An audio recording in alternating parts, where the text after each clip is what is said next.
పంటకి క్వింటాల్కి 500 రూపాయలు అదనంగా బోనస్ని ప్రకటిస్తా ఉన్నారు. మినిమం సపోర్ట్ ప్రైస్ కాకుండా అదనంగా 500 రూపాయల క్వింటాల్కి ప్రకటిస్తా ఉన్నారు. బహుశా తెలంగాణ రాష్ట్ర చరిత్రలో భవిష్యత్ పేదల మల్లికార్జున ఖర్గే గారికి యావత్ రైతాంగ సోదరులందరి తరఫున ప్రత్యేకంగా ధన్యవాదాలు తెలియజేస్తా ఉన్నాం. పట్టి విక్రమార్క గారు ఈరోజు ఉప ముఖ్యమంత్రి గారు, వారు ఆనాడు సిఎల్పి లీడరు, కాంగ్రెస్ పార్టీ జాతీయ అధ్యక్షుడు మల్లికార్జున ఖర్గే గారు ఎన్నికల ప్రచారంలో వచ్చినప్పుడు మల్లికార్జున ఖర్గే గారు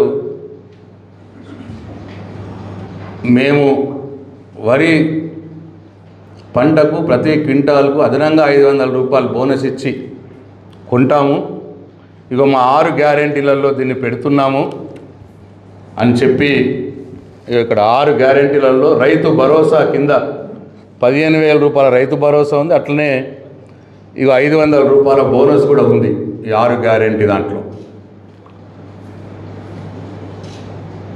6 గ్యారెంటీలలో పెట్టాము, మేము ఇస్తాము అని చెప్పి మల్లికార్జున ఖర్గే గారు కాంగ్రెస్ పార్టీ జాతీయ అధ్యక్షుడు చెప్తే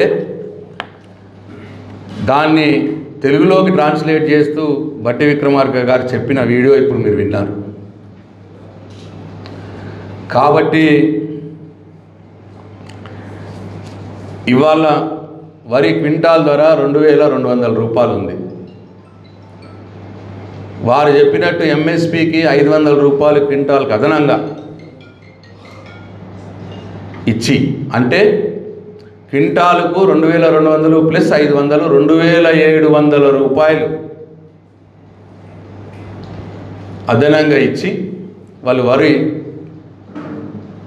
పంట కొనుగోలు చేయాలి, ధాన్యం కొనుగోలు చేయాలి.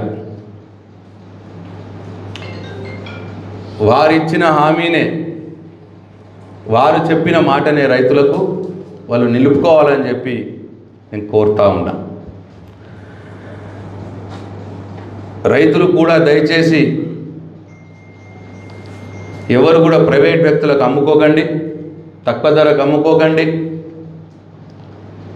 బాజాబ్తాగా 2,200 ఎంఎస్పికి 500 అదనంగా క్వింటాల్కు 2,700 రూపాయలు కొనాలే కాంగ్రెస్ పార్టీ ప్రభుత్వం. కొంటది కూడా, కొనేదానికి బీఆర్ఎస్ పార్టీ వెంటబడుతుంది వాళ్ళని.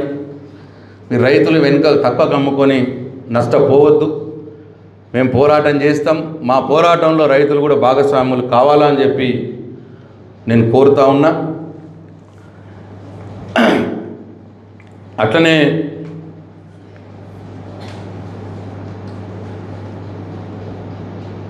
ఎక్కడికక్కడ రైతులు వారి వారి గ్రామంలో ఉన్న కాంగ్రెస్ నాయకత్వాన్ని, కాంగ్రెస్ పార్టీ నాయకుల మీద ఒత్తిడి తేవాలి. వెంటనే కొనుగోలు కేంద్రాలు ఏర్పాటు చేయాలి. 500 రూపాయలు క్వింటాల్కు అదనపు బోనస్ ఇచ్చి వరి ధాన్యాన్ని కొనిపియాలి అని చెప్పి ఆయా గ్రామాల్లో కాంగ్రెస్ పార్టీ నాయకులను కూడా రైతన్నలు ఒత్తిడి తేవాలని చెప్పి నేను ఈ సందర్భంగా